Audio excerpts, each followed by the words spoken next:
Close your eyes for just a moment and imagine this. Every single thought you have today is quietly rehearsing the person you are becoming tomorrow. Not someday in the distant future, not when conditions are perfect, but right now, in this very second. Whether you realize it or not, your mind is in training every day. And the question is not if it's training, but what is training you for? Because thoughts are not harmless whispers drifting through your head. They are instructions. They tell your nervous system what to expect, what to fear, what to pursue, and ultimately who you believe you are. Every single day, whether you are conscious of it or not, your thoughts are conditioning you for the life you are stepping into. From the moment you wake up, the questions you ask yourself, the memories you replay, and the expectations you hold begin shaping how you feel and how you show up in the world. Thoughts are not passive background noise. They are active training signals. Just like an athlete conditions their body through repetition, intensity, and focus, your mind is conditioning your identity through the thoughts you repeatedly entertain. Over time, these thoughts quietly define what feels normal, what feels possible, and what feels out of reach. When you think the same thoughts again and again, they stop being ideas and start becoming instructions. Your nervous system responds as if those thoughts are reality. If you consistently think thoughts of doubt, pressure, or fear, your body learns to live in survival mode. If you consistently think thoughts of growth, strength, and possibility, your body learns to operate from confidence and certainty. This is how identity is formed. Identity is not something you are born with. It is something you train. You train it with your focus, your emotional responses, and the meaning you assign to your experiences. Most people believe their personality is fixed, that this is just who I am.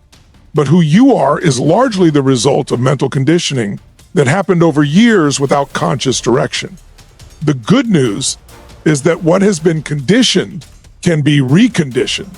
The mind does not resist change, it resists inconsistency. When a new thought is practiced consistently and reinforced with emotion, it begins to replace the old pattern. Over time, the new way of thinking starts to feel natural, and the old way loses its grip. Every thought you repeat is a vote for the person you are becoming. When you think I can't, you are training hesitation. When you think I'll try, you are training uncertainty. When you think I will find a way, you are training resilience.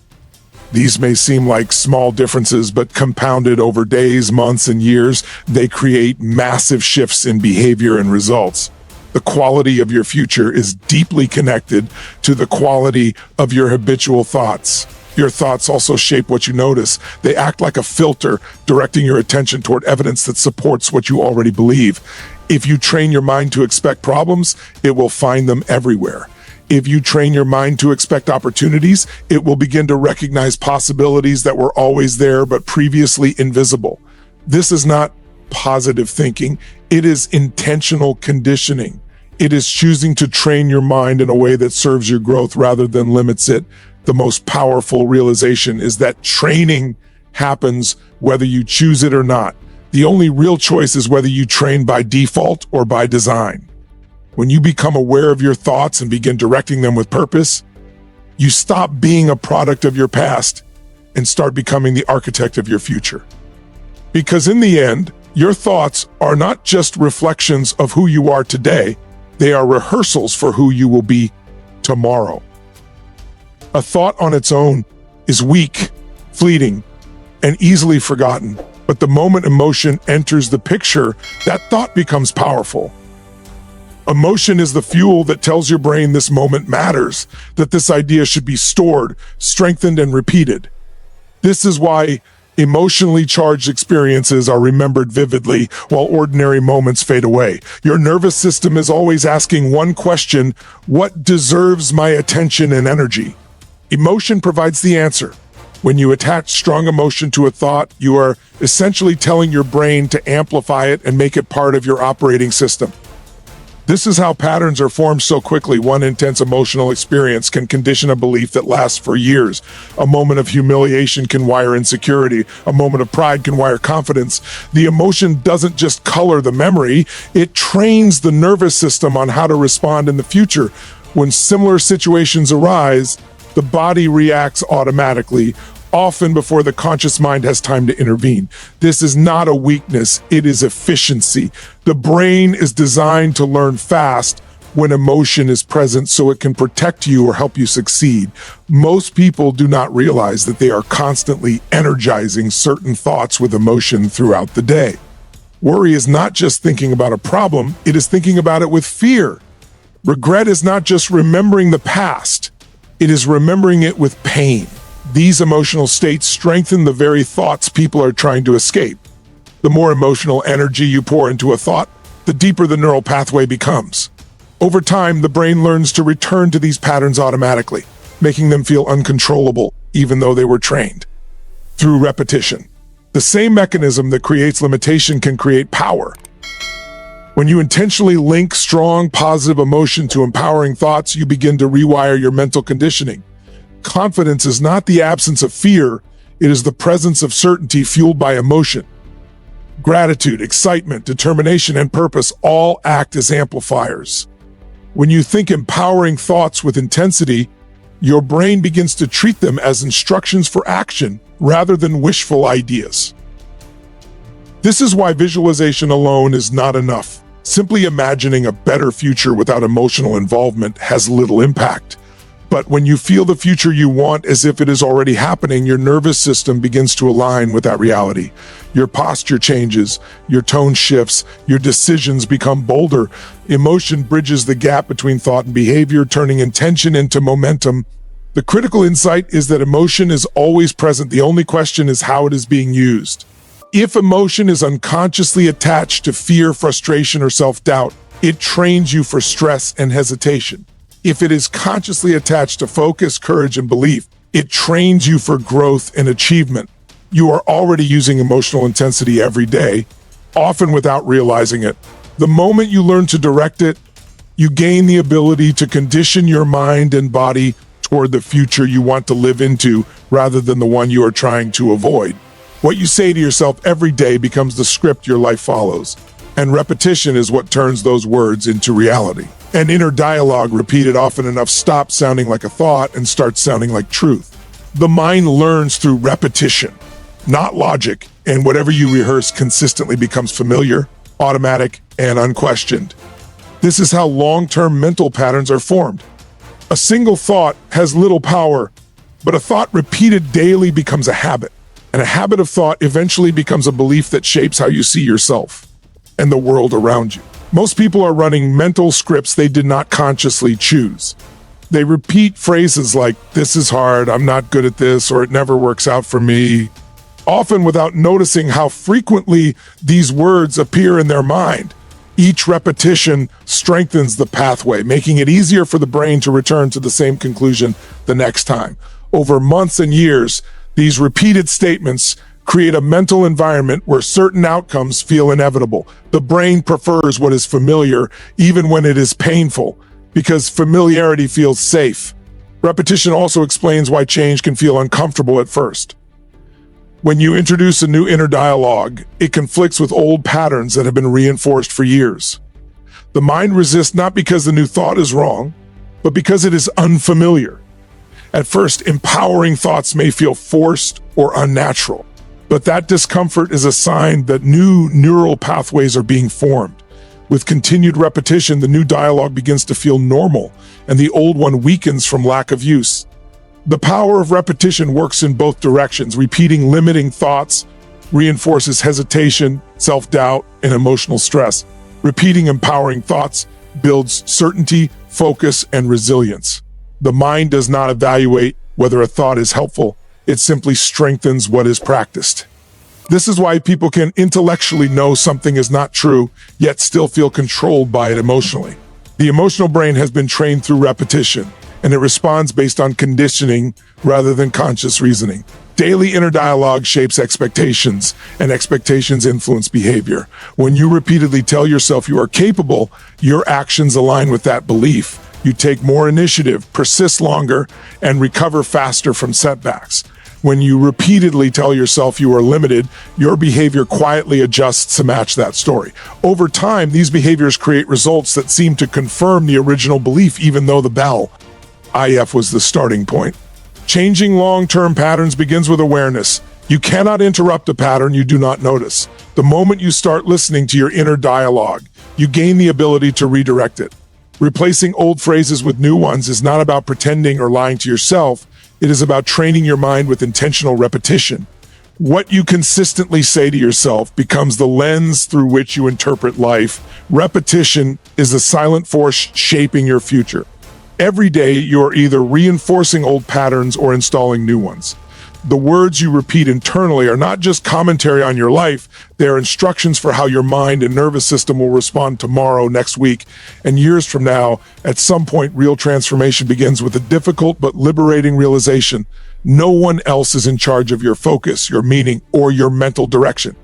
Circumstances may influence you, people may trigger you, and events may challenge you, but the responsibility for how you interpret and respond to life ultimately belongs to you.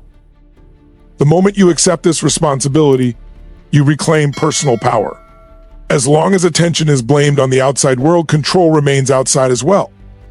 But when you take ownership of where your mind goes, you step into the position of leadership over your own life. Attention is one of the most valuable resources you possess. Wherever attention goes, energy flows. What you focus on expands in your experience, not because it magically changes reality, but because it changes what you notice, how you feel, and how you respond. When attention is unconsciously pulled toward problems, fear, or comparison, those experiences dominate your inner world. When attention is deliberately directed toward solutions, growth, and possibility, the emotional landscape shifts. Responsibility means choosing where attention rests instead of letting it be hijacked by habit or circumstance. Meaning is the next level of responsibility. Events themselves are neutral. It is the meaning you assign to them that determines your emotional response. Two people can experience the same setback and walk away with completely different outcomes. One interprets it as failure and limitation, the other as feedback and redirection. The difference is not intelligence or talent, it is the meaning chosen in that moment. Meaning shapes emotion, emotion shapes action, and action shapes results. When you take responsibility for meaning, you gain the ability to change your emotional state even when you cannot change the event. This responsibility is not about self-blame, it is about self-mastery.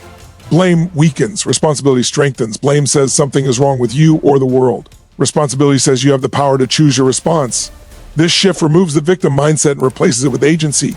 You stop waiting for conditions to change and start changing how you engage with conditions. This is where growth accelerates, because power returns to the individual. Directing attention and meaning requires conscious practice. The mind will always default to old patterns unless it is guided. When something goes wrong, the immediate reaction may be frustration or doubt, but responsibility means interrupting that reaction and asking a better question. What can I learn from this? What does this situation demand from me right now? What focus will move me forward? These questions redirect attention and redefine meaning, creating a different emotional outcome. When people consistently take responsibility for their mental direction, they develop emotional resilience. They are not immune to stress or challenge, but they recover faster and respond with greater clarity. Life stops feeling like something that happens to them and starts feeling like something they actively participate in. Responsibility becomes the foundation of confidence, because confidence grows from knowing you can direct yourself regardless of circumstances. The power to shape your future begins the moment you stop outsourcing your focus and meaning and start choosing them with intention every single day. The most powerful truth about change is that it does not begin in the future, it begins in the present moment. Right now, in this instant, you have the ability to interrupt an old pattern and install a new one. You do not need years of preparation or a perfect environment to shift direction. The future you are moving toward is being shaped by the thoughts you choose to engage with today.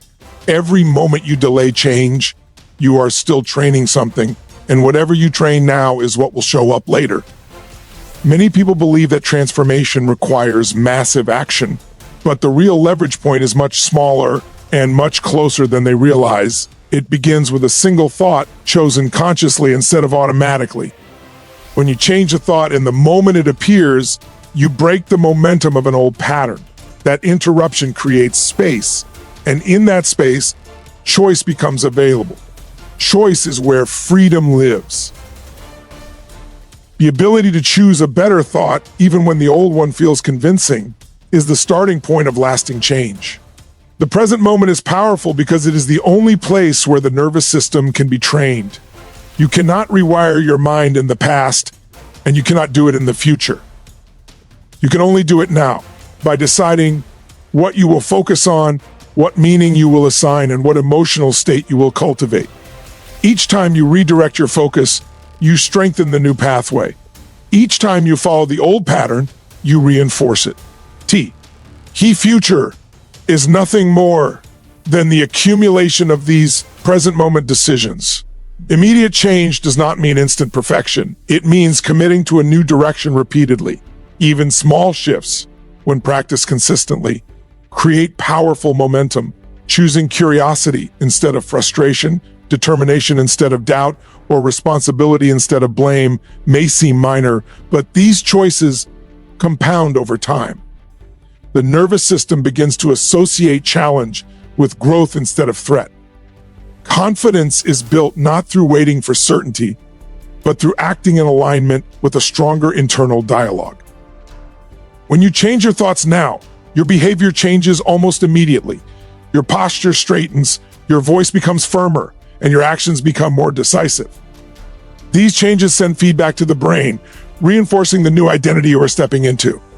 The mind and body work in a loop, and when you consciously shift one, the other follows. This is how momentum is created, not through force, but through alignment. The future you want does not require a different version of you someday, it requires a different focus now. Every empowering future begins with a present moment decision to think differently. When you take control of your thoughts today, you are not just changing how you feel in this moment, you are training your nervous system for the life you are about to live. The most important training session is always happening right now, and the direction it takes depends entirely on the thoughts you choose to practice in this very moment.